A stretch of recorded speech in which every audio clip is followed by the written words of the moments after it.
Hello, it's Real American Brian. I'm here with a couple of my friends and some books. It's our next manga reading club, and Valdrick is joining us. We all read the first story arc of Vinland Saga, which is the first four volumes of the hardcover. This is the what is this arc called? Is it this the war arc? It's where they start invading England arc. Yeah. Yeah, I don't know. This is the opening arc, whatever it's called. That's what we read, and we're going to haven't got to Vinland yet. Yeah, right. That's a long time from now. Yes. But we're going to discuss the story and whether we liked it or not. There's going to be tons of spoilers in our discussion, so if you haven't read it yet and that's going to bother you, go read it first and then come back and listen to us. If you're not worried about that, go ahead and listen to us, and maybe we'll convince you to read it. But yeah, so Valdrick, Byran, and myself have all read the first four volumes of Vinland Saga, and we will discuss it. So we'll start with book one here. Valdrick, do you want to tell us about Thorkin here and his adventures? Okay, so the main character, his name is Thorfinn. He's this Thorfinn. Yes. Thorfinn. I screwed it up already. We just started. Yes. Yep. Errors everywhere. So, anyways, Thorfinn's dad is named Thors, and he is like the strongest, He's best. John Wick. Yes, he is the John Wick of the Vikings, but he's very philosophical, and he has this epiphany that this is not how a true warrior should be. Killing people and all of this is not how you should be. So he basically fakes his death and then goes to Iceland, which is a very harsh land. And not as harsh as Greenland. Never let them trick you with the name. Yes, exactly. But anyways, back then it was pretty harsh. So he goes to Iceland, and he has a wife and a couple of kids. Thorfinn is the boy, and the girl, I forgot her name. I get a feeling she comes back later in the saga, but very small role. Yes. Yeah, she had some it was almost like secondary stories. I feel like she's really important, but like not quite yet. I feel like he's laying the foundation. Like Byron said, she's going to come back later. For the record, we have only read the first four, so if we've got people that have read the whole thing, we don't know. So we're guessing. Yeah. But anyways, there's this little arc about a slave that escapes, and Thor's basically buys the slave. He's going to die anyways, and Thor knows he's going to die, but he still buys them because he has learned that compassion. He wants him to die a free man. Yes, he wants him to die a free man, and this is the compassionate thing to do. Which he like grossly overpays for this slave. Yes, he grossly overpays for it. Like setting an example for his children, and the daughter is against it completely. She's the daughter is very much a pragmatist, for sure. Yeah. She very much is. She's like, this was 3 sheep. We could have eaten those sheep, and now we got to bury this dude. So anyways, somehow they learn that Thors is alive, and this guy named Floki comes to bring him back. Okay. And Floki, I think this is how it works. Floki pays this other guy, Askeladd, to come and kill Thors, who I have dubbed the Dread Pirate Roberts. Yes. Askeladd or Florkin? Askeladd. Yeah. Askeladd is also, he's, again, a lot of these characters, he kind of starts off as the villain, but then he grows on you. He really does. He's one of my favorites too. I think he's really well written. I will say, like, Askeladd as a character, I put up on like that really top list of great story arcs for any characters in any literature I've ever read. Yes. Because you start reading it and initially it's like, okay, this is the big villain. But the more you start reading it, like, okay, he is a bad guy, but there's reasons why he's doing this stuff, and there's shades of gray there, and I grew to like him quite a bit.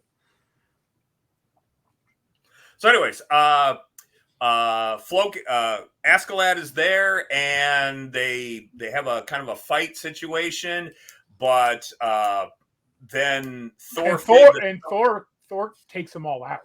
Thor just takes him. He's jumping from ship to ship. He's doing this crazy stuff. But eventually Thorfinn gets taken hostage, and then Thor's, the father, gets killed by a bunch of arrows, and Thorfinn has to see him die. And Askeladd admits that he won. Yes. But he didn't win much. Yes. And before he died, the father, Thor's, gave Thorfinn his two knives, which are going to become his signature weapons. These short sword-like knives. So anyways, Thorfinn vows revenge and wants to kill Askeladd. His sole purpose in life, his sole function, is to kill Askeladd because he killed his father. And Askeladd basically takes him under his wing. Yes. And it's So that's really crazy too, because and that was part of the thing that I think was somewhat endearing in a way. That Askeladd was like the father figure of this guy, of this kid that hates him, and his only goal is to kill him. So it's not like a healthy relationship, but he's like leading him and guiding him. And Askeladd gives him all these like suicide missions to do, and he goes, "If you succeed in this mission, I'll let you fight me." Yes. Askeladd knows that Thorfinn will not kill him in his sleep or anything like that. He's going to kill him in hand to hand. So that's why he doesn't worry about getting stabbed in the back or getting killed in his sleep, because he knows it's going to come. He knows when it's going to come. Mm-hmm. And very Klingon-y. Yeah. But that's why it reminded me of Dread Pirate Roberts, where I imagine him going, "Good night, Thorfinn. Do well. I'm most likely to kill you in the morning." His fighting, like, he has his father's genetics, of course, but his father never really taught him to fight. Now, he's a good fighter just instinctually, but obviously being under Askeladd taught him a great deal about fighting. Yeah, if anything, his father taught him the opposite. His father wanted to teach him peace and to not fight. But when he mixed it up with the neighborhood kids, he'd dominate. Yeah, he specifically told him he didn't want him to be a warrior, though. Like, he had already wanted to honor his father. He would forgive Askeladd. Yeah, but I mean that's difficult. Well, then there wouldn't be much of a story, and that wouldn't be a very realistic character either. How many people do that? Yeah. Forgiveness is harder than vengeance. Should we say Thorfinn or Jesus? His dad was Jesus, Viking Jesus. But I mean, it's so much of the story, like from the very beginning, it opens up and it's in a battle with Thorfinn fighting underneath Askeladd. Mm-hmm. And like just doing this crazy stuff, and you're just like thrown right into it, and then you kind of like get all this history as it like builds between the characters. And I don't know, they go after like multiple different, and there's a lot of historical stuff in it too, as far as like the English and the Danes and the Welsh, I believe, all three of them, right? Yep. Are all involved in different ways, and like territorial disputes and stuff. It's just super interesting. So you're following this one character and like his family story, but there's like this huge world, and like every character in the story is very well developed. Like, I don't know. I loved reading through this. And you could tell like he planned for this. It's not one of those shonen jumps where it's all action and nothing's planned out. He's got a huge outline for this. Yeah. Yeah. I mean, there's definitely a plan in place. I don't know.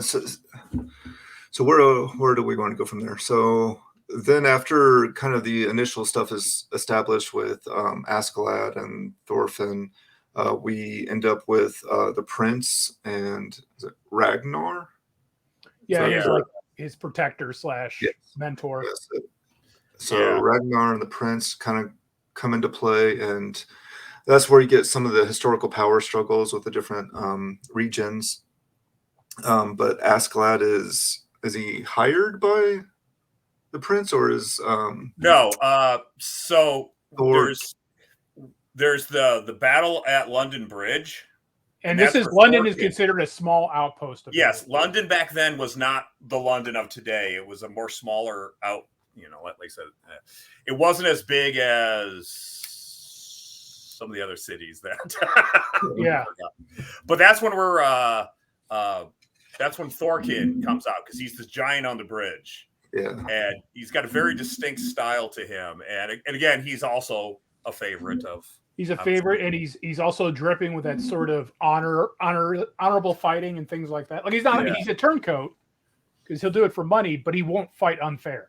Yeah. Well, I think more than any other character too, he has that Viking mentality of he wants to die in war. Yeah, he's like a berserker type for sure. Yeah. He wants to go with Valhalla. Yeah. Oh, speaking of berserker too, who is the berserker character? It was someone under Askeladd, wasn't it? Yeah, one of his most loyal lieutenants. I forget his name, but he actually like ate the mushrooms and everything. Yeah. Like everything was very historically accurate in that regard. But like seeing It was it like the Northman, if you've seen that recently. Yeah, just so cool. But the battle at the London Bridge with Thorkin, is that his name? Yeah, Thorkin. Yeah, Thorkin is a big because badass. Askeladd sends Thorfinn to kill Thorkin. Thorkin. Yes. I don't know why we can't keep these names straight. But yeah, so like it's very similar to all the other characters that are introduced in this. Like initially he's introduced and he seems very one note. Like, oh, okay, so this is the big badass. But then as the story goes on, like more and more develops there and like, oh, okay, I see all these different layers to his character. And he becomes just overall throughout the story, like every character is introduced, usually not right away, but over the course of the story, you start getting more and more layers to them and they become more and more interesting. But it's also similar to Game of Thrones in that they're not afraid to kill off people that you know. Yeah. Right. Yeah. So they do so London Bridge comes first, and then that kind of sets up the fact that Thorkin is working for, or he's hunting the prince, right? It's been a little bit for me, so I'm getting a little bit confused. Well, haven't they captured him? No, Canute is fleeing. Yeah. And Askeladd plots to save Canute so he can ransom him for money. Right. Okay. And they kind of set an ambush with fire in the forest. Yeah. Yeah. So Canute and Ragnar come into play, and Canute's I think probably the most I don't know. If you read stuff on the internet, he's going to be the character that everyone points to most as like the big flaw in the story. I think. I love how like I thought it was a girl when I first saw her. Right. Well, yeah, you're supposed to think that. Yeah, and for a long time I was like, well, that's too obvious. They want me to think that, but then there's a little point where it's like, wait, is he? Like, but the moment I knew he wasn't a girl was when her dad, the king, wanted to take him out because didn't want him to lead. If he didn't want him to lead, he would have said, "It's a girl; she can't be my heir." That's true. Yeah. But there was one scene where Thorkin, like in the smaller text, not in a bubble, asked to see his penis. Yeah. I was like, okay, prove it. Show me your wang. Yeah. Well, good thing it isn't today because that wouldn't prove anything. Yeah. Yeah, that's true. But his character changed, his shift, I guess, is the like he's like, because Canute is he's shy, he doesn't want to talk to anybody. Mm-hmm. He's been sheltered by Ragnar. And Ragnar continues to like protect him and keep him and Ragnar's like his father figure. And then, at one point he even says, "I wish you were my father." Yes. So, which kind of sucks because his dad, the king, is trying to kill him and have his younger brother take over. Mm-hmm. So then having Canute say, I wish Ragnar was my father, that kind of sucks. I think Harold was the older. Was he older? Why would he have to kill Canute then? What? Why would he have to kill Canute if the older son? Oh, it wasn't because he was. I think you're right, Mike. But it was because he was afraid usurpers would latch on to Canute and use that as leverage to get power. Yeah. So it wasn't necessarily if you're Canute. Canute's weak and could be manipulated. Yeah. Okay. And heir to spare is good until the heir is old enough to take over. And you got to get rid of the. So, but then eventually, Ragnar is killed.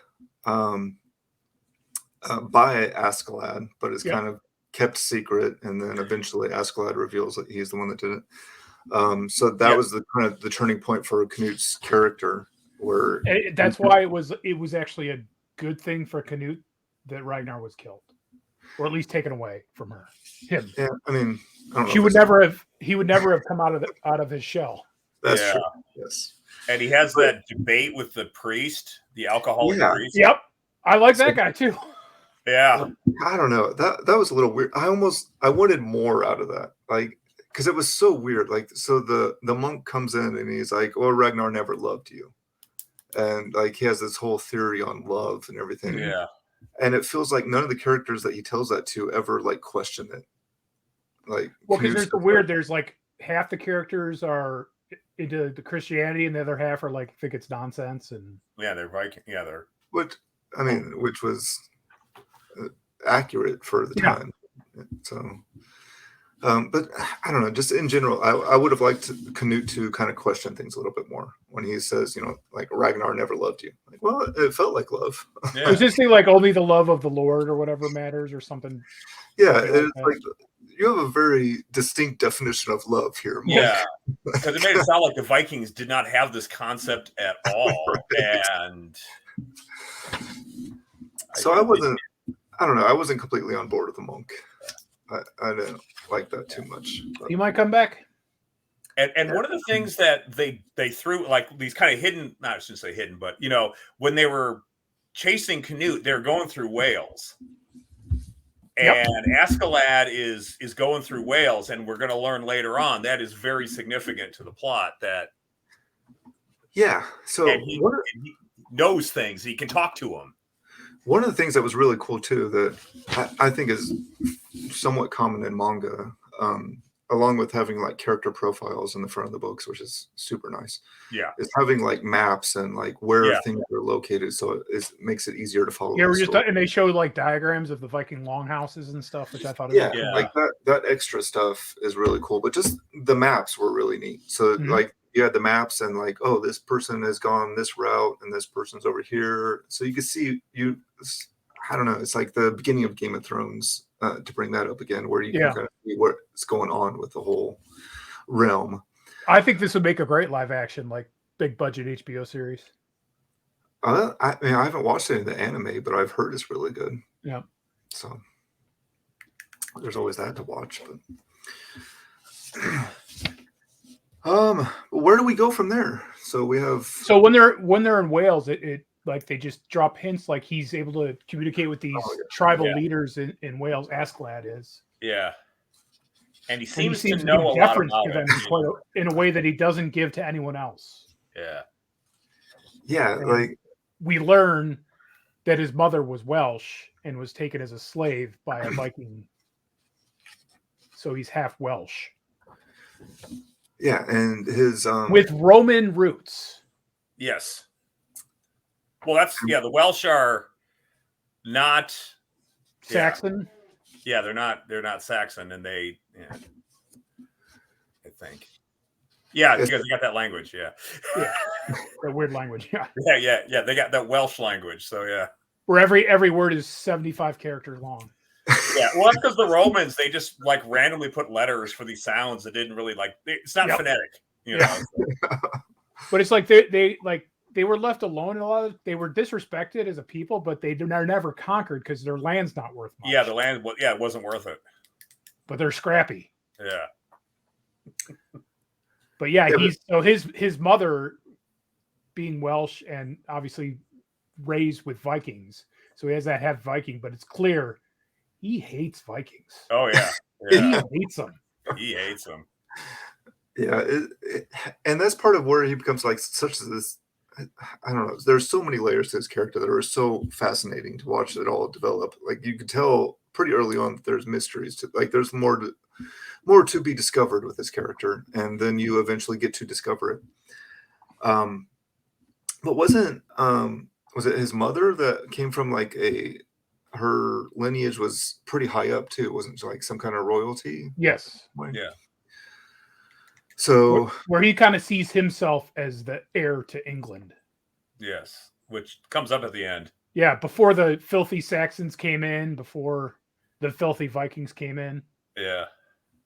Okay, so it was the heir to England then. For some reason, I was thinking it was something to do with Vinland, but No, England. No, because Finland is America or Nova Scotia, probably, right? yeah.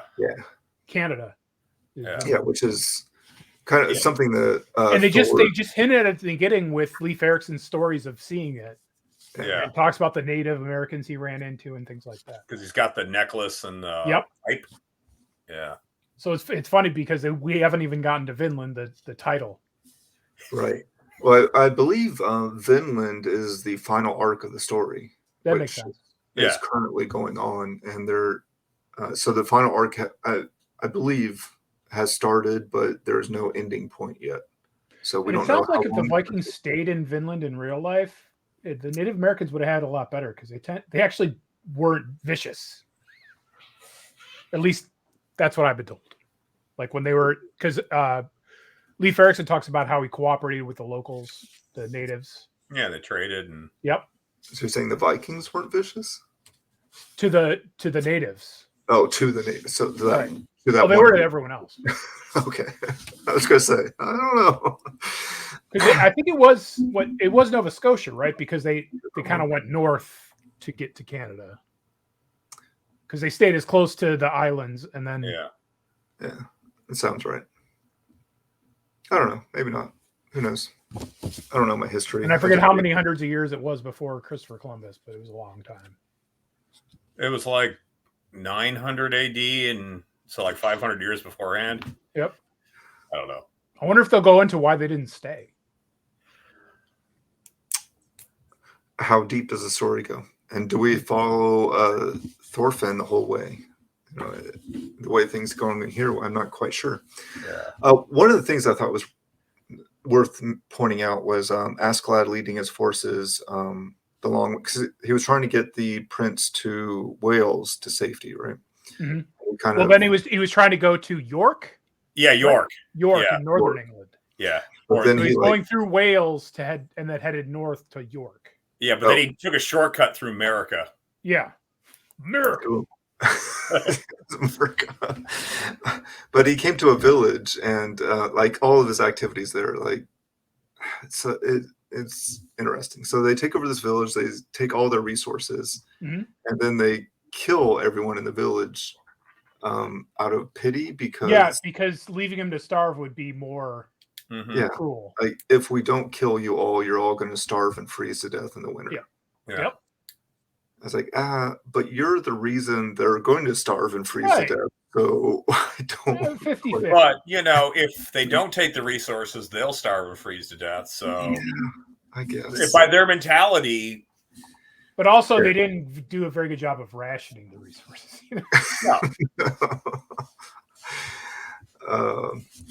But eventually, so how did Thorkin comes around? Thorking here comes around to help them. How did that happen? I forget how that happened. He decided to defend the prince for some reason. Well, no, they were about to catch up with him, and then Askeladd's army turned against him. Okay. They turned against him, and he sent his loyal berserker guy with the prince, Newt, to flee, and he fought off like the majority of his men. I forgot how many, like a couple hundred. Yeah. And then they finally Thorkin got to him, and they thought they could join Thorkin, but he said, "Fuck you, I'm killing you too, because you guys betrayed your leader." Yeah. So he killed all the rest of them. But then there was like some big element where Askeladd kind of tricked Thorkin into like protecting the prince in some way, wasn't it? Or am I crazy? Am I making this up? Or did the prince convince him? Yeah, no, Canute, I think, convinced him. Well, there was a duel that because Thorfinn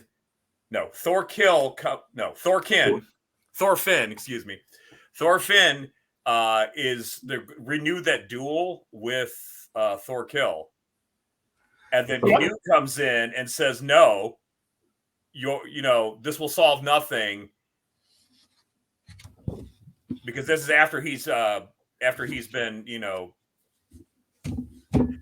he's seen the light and now he's a strong leader, he stops the duel because and then he explains to him that he has no value as a hostage anymore because the king wants him dead. And so instead they're going to bring him back to the king. Yeah, and Thorkill becomes his protector and is one of his lieutenants then. Yes. It's like he and Askeladd become the two main guys after Newt. Yes.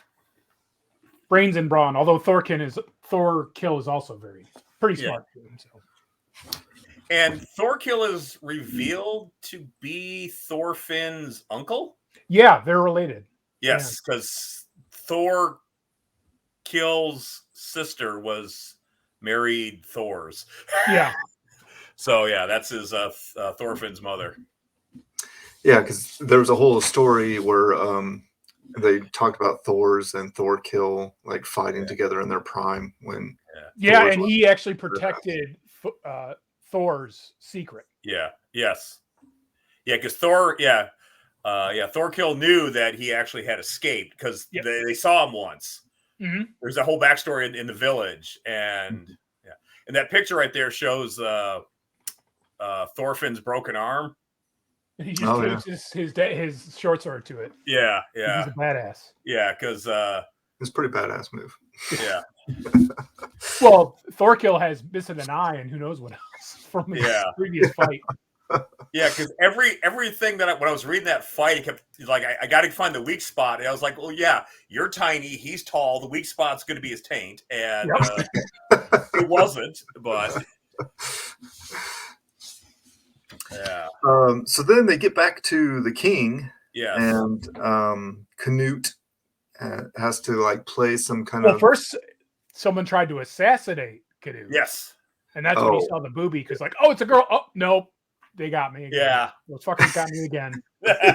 Oh, I totally forgot about that. We needed a body double, and this chick looked like me. Yeah, and then Newt's mad at Askeladd for using a woman. Yep. And he's like, but that's all I could find. And he goes, don't do it again.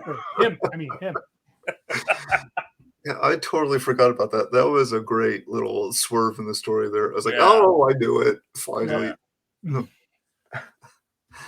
So the king attempted to have Canute assassinated, but they had a fill-in for him that ended up taking the hit instead. Yes. Yeah, and it wasn't just the king there. It was like all the tribal leaders and stuff were there too. Yeah. Yeah, like everyone with any power kind of thinks it's a bad idea for Canute to be in charge, not knowing that. Which they weren't wrong with what they do about Canute at the time. Right, but now this is a completely different Canute. Right, like Canute version 2 has come, and Canute 2.0 is ready to lead. So he enters the king, and they kind of have like some political squabbles there amongst themselves over who's going to be in power and playing games, who's going to kill who, and the crown has a mind of its own. And the crown makes the decision, and he wants to again get Canute like separated and off in a place where he could take care of her, and he offers Askeladd. He goes, "I'll leave Wales alone if you do what I want." Yes, because because he knows Askeladd thinks he's controlling the king. Yep. And then the king swerves and says, "Oh yeah, and we're going to keep ourselves sharp by fighting off Wales." Yep. Because he had learned that Askeladd was. I like that the king was actually a formidable, like strategic mind in this. Yes. And that was another character too, where initially you didn't think he was, but then you slowly reveal, oh, he knows a lot more than he's letting on, and he has plots of his own. Yes, he was old and probably going to die soon, but still sharp. His mind was still sharp. Yeah, but not as sharp as Askeladd, if you know what I'm saying. Yeah. So that was the first oh shit moment. Yeah. So So the king makes Askeladd, kind of whispers in his ear, "You can either have Wales or Canute. You have to choose." So then Askeladd basically kills the king. beheads him in one swipe. Yeah, says that his name is Arthur, who is King Arthur. Yep. So he is They the kind of king. hit at that Arthurian legend that it's him. So, and then if it is, that's a sad ending. But that gives Canute the chance to come in and kill Askeladd. Yep. And so this is actually part of his plan because he gets to save Wales and like he was given two options and he chose the third option that wasn't. He did both. He saved Wales. He saved Canute, and he also made Canute look strong in the eyes of all and also that that Canute was not part of the assassination. Yes. Yep. Yeah. It was the perfect outcome, although it sucks to be him. Yes. Yeah, and that was like this big, like Askeladd's big behind the curtain plot that he had all this stuff connected together that no one else knew about until it was all revealed, and the consequence was that he was the one that dies. Well, like that, the king foiled his plan, and he's like, "I got a trump card."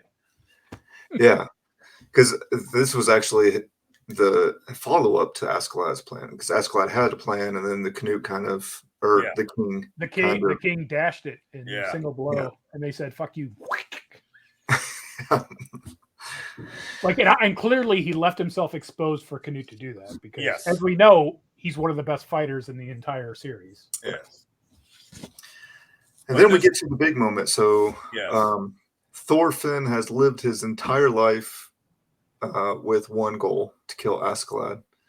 And now Askeladd is laying dying here, and he's being denied that. So at this point, I was kind of like, well, I know there's more volumes after this, but where does Thorfinn go from here? I'm like, he's not going to want to go with Canute because Canute denied him his vengeance. Right. So who wants to take it from there? What happens with Askeladd dying? Does he go after Canute? I forget how it ends exactly. No, so Askeladd's laying dying on the ground and like has this big moment with Thorfinn, where he kind of tells him to grow up, kind of, and like leave this life of vengeance behind. It's time to go on and be the man that your father wanted you to be. I think he was kind of guiding him towards like living that peaceful life. The one thing that was kind of left behind too, like I think there was a character that brought it up at some point. Like Thorfinn just kind of left his mom and sister behind. Yeah, they do it. They cut to them a couple brief moments. But I mean, at some point, doesn't Thorfinn as a character isn't be like, hey, my dad would probably want me to be there taking care of mom and my sister, but I went off on this vengeance quest, and he goes after Canute for denying him the vengeance. So that it kind of explains why he doesn't have much choice in what happens. Yeah. Because he attacked the prince after the prince killed Askeladd. Yeah. But then as Askeladd's dying, he, is trying to talk some sense into Thorfinn, and Thorfinn does get to deliver the killing blow, I guess, to a man that's already dying. Mm-hmm. So I don't know if that's, I don't know. Yeah, probably doesn't count in his eyes. Yeah. But that, I mean, if you would have told me that was the end of the story, I'd be like, okay, that makes sense. Yep. I mean, that's a solid arc. It really is. In four parts. But then we kind of get was there anything else we need to discuss before we get to the epilogue, if you will? Yeah.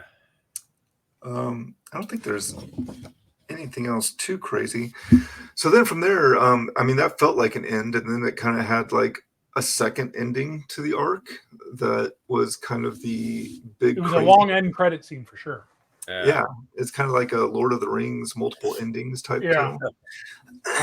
But we see a farm with some slaves on it, and the owner of the land has a good deal with the slave. Well, if you're a slave, I guess it's a good deal. Yeah. You clear the land and you work the land, and eventually you can buy your freedom and own that land over time and sell all your. It's sort of like a sharecropper thing that they did in America.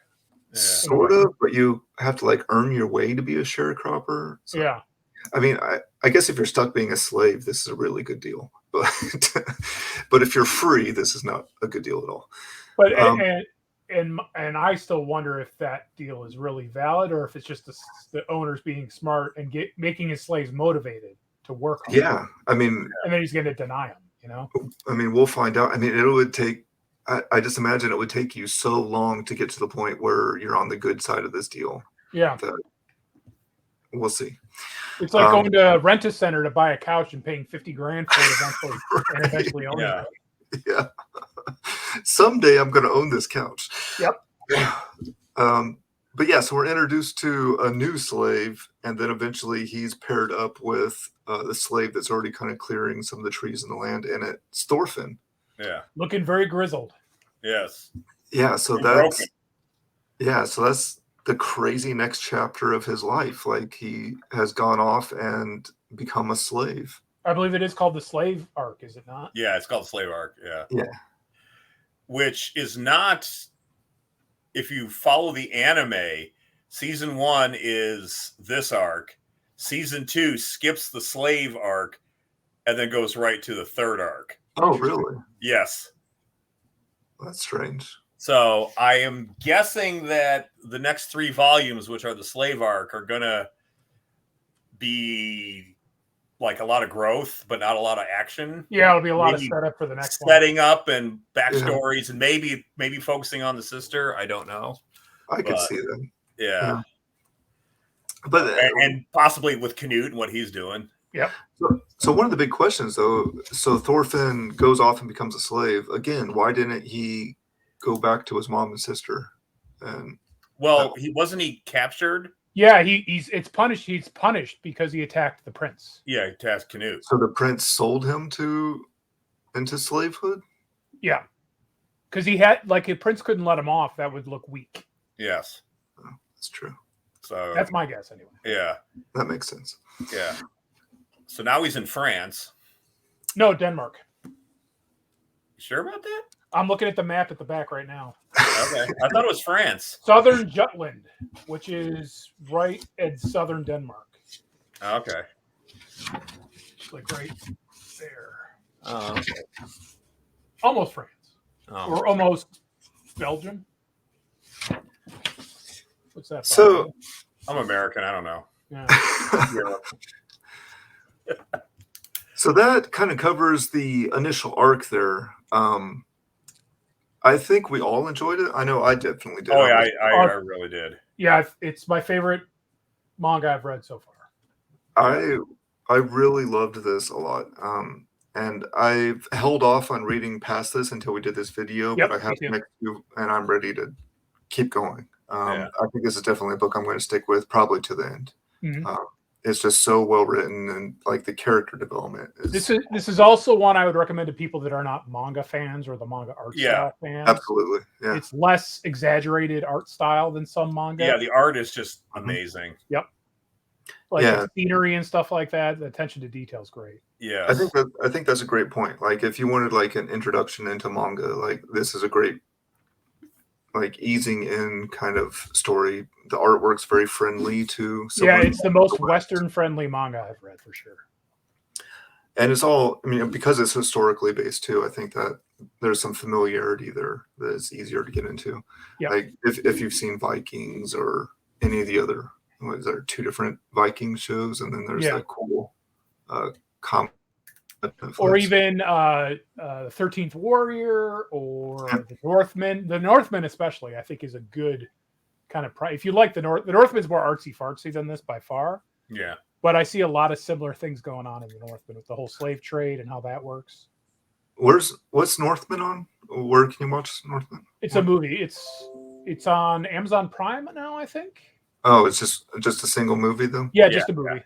Yeah, I don't think I've seen that. I'll have to check that out. Is it by the same guy that did the Witch and Midsummer? Yeah, and Midsummer. So we all love Vinland Saga, but there's more to talk about here. I want to get into kind of the extras that are in each volume. Well, first there's his first work. Oh, yes. Is Planetes, which I read the first volume. Really good. It's basically a space garbage man. but it goes off in a very weird sci-fi way later.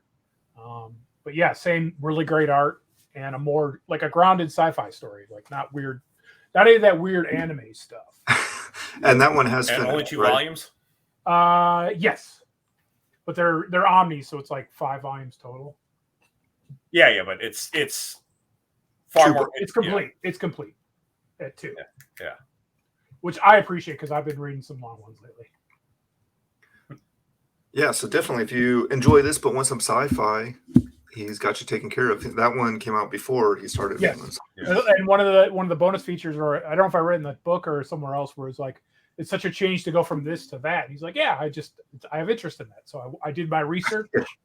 Like he did research into just like the mundane things, like here's what their armor looked like, and here's how they fought, and here's how Here's they how they cooked, and Yeah. how do they brush their teeth, and And if I mean, that's definitely like a manga element, like to do your research and have like all that crazy Yeah. stuff. Oh yeah. Yeah. It's rewarding in a way because it feels like I know I'm reading like fictional trash, but it makes me feel like I'm learning something too. I would say this is more elevated than a good deal of the manga I read. yeah. Like I would feel comfortable recommending this to anyone that's a fantasy fan, even though there's no supernatural in it. But anyone that likes medieval history and stuff like that. For sure. But some of the bonus stuff in the back, this is not a great example. Volume 4, I thought, had the coolest stuff in the back. But there's this samurai story. How do you guys feel about this? I read it the first time, and then I'm like, No. It's one of those things too that you read it and then you have to read the next volume, and then you read it again and you kind of forget what. Yep. So I'm probably gonna binge it all at the end. Yep. Yeah. So I read the first one and I wasn't crazy about it, and then when I got to the second one, I was like, I'm just gonna skip it. I don't know, but I'm also kind of afraid that I'm missing something that is so. I don't know. I'm probably going to go back and read it all. But the volume 4 extra stuff, like specifically like the big blocks of text here, we get the translation stuff, but I thought there was more to it here. There's a Q&A. Yeah. Like all this stuff I thought was super awesome. Like I already got through this holy shit moment, and I'm super into the story already after 4 volumes, and I could not get enough of the Q&A and the behind the scenes type stuff that was revealed in there. I thought that was super awesome. Yeah, I think the creator is just an interesting guy to see interviews with. Yeah. And I hope there's more of that in future volumes, but we'll see. There might be even more, because obviously you could tell a manga does well. Well, first it has to do well enough to come over to the US at all and get a translation. And then it has to do well to start getting hardcovers. Yeah. Well, that was one of the questions I had too. Did this ever get released as I normal think so, maybe, or maybe they just were so sure it would be a hit with the West. Because I don't know. I know the chapter breakdown is weird, but are these actually 2-in-1s, or see? I don't if is the math does not work out? Like a similar sort of work was done with Full Metal Alchemist, and those were all done as they're a volume and a half of the singles. Okay. Really? I thought they were because the ones I've been reading are 3s.